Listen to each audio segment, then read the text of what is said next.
أهلا بيكم، أنا دكتور كمال شلال، استشاري أمراض النساء والتوليد. من بين كل الأعراض اللي بتتعرضي ليها والمشاكل اللي بتمر عليكي طول فترة حملك، بتفضل زيادة الوزن هي أكتر حاجة ممكن تسبب لك قلق وخوف، ودايما بتسألي نفسك يا ترى هعرف أخس بعد الولادة ولا الزيادة دي هتفضل معايا؟ خليني أجاوبك على أسئلتك وأعرفك إزاي تزيدي صح أثناء الحمل علشان تخسي بسرعة بعد الولادة. الزيادة الصح اللي لازم تزيديها أثناء الحمل بنحسبها عن طريق حساب مؤشر كتلة الجسم الخاصة بيكي، وفيها بنقسم وزنك قبل الولادة على مربع طولك، وعلى حسب النتيجة اللي بنطلع بنحسب لك انت لازم تزيدي قد ايه أثناء الحمل، اللي غالبا بتكون في حدود من 14 إلى 16 كيلو لو وزنك طبيعي.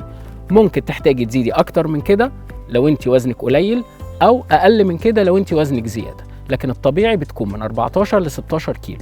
ونبدأ نقسم لك الكمية دي على مراحل حملك المختلفة، يعني أول 3 شهور من الحمل مش محتاجة تزيدي أكتر من نص ل 2 كيلو، وطبعا ده مناسب لفترة أول 3 شهور اللي بيبقى فيها غثيان وقيء وحرقان معدة وصعوبة في الأكل. ال3 شهور اللي بعد كده محتاجة تزيدي 7.5 كيلو، وال3 شهور الأخيرة من الحمل 6.5 كيلو. خلي بالك لو وزنك زاد أقل من الزيادة المطلوبة ده ممكن يؤدي لمضاعفات على صحة طفلك، زي صعوبة في الرضاعة وتأخر في النمو. ولو وزنك زاد أكتر من الزيادة المطلوبة ممكن يؤدي لمضاعفات على صحتك أنت، زي الإصابة بسكر الحمل أو ارتفاع ضغط الدم أو تسمم الحمل وزيادة معدلات الولادات القيصرية. ده غير أن طفلك ممكن يصاب بالبدانة في مرحلة الطفولة أو السكر من النوع التاني. الحقيقة اللي مش هنقدر نغيرها إن وزنك لازم يزيد أثناء الحمل، والزيادة دي ضرورية وصحية لصحتك وصحة طفلك. واوعي إنك تحاولي تعملي أي نوع من أنواع الرجيم أو تقللي وزنك أثناء الحمل. حاولي تركزي على الأكل الصحي وممارسة الرياضة، واعرفي إنك لو زدتي صح هتخسي بمنتهى السهولة بعد الولادة. تعالي نعرف إزاي.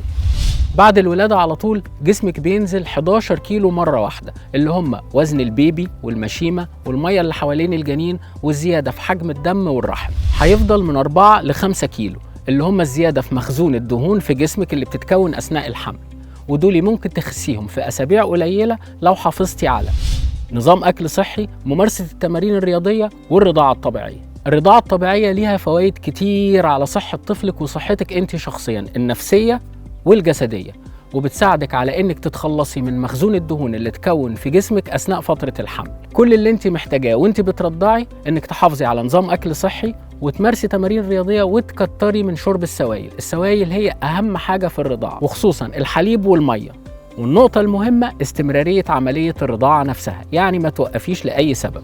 طول ما انت مستمرة في الرضاعة هتستمر معاكي، وبكده هترجعي لوزنك الطبيعي بسهولة بعد الولادة، وتخسري أي وزن زايد ممكن تكوني زدتيه أثناء فترة حملك. وزي ما قلنا في الأول إن زيادة الوزن أثناء الحمل أمر ضروري ولابد منه، فبرضه إنك ترجعي لوزنك الطبيعي بعد الولادة حاجة في منتهى السهولة لو الزيادة في الأول كانت صح، ولو التزمتي بالتعليمات اللي قلناها لك النهاردة.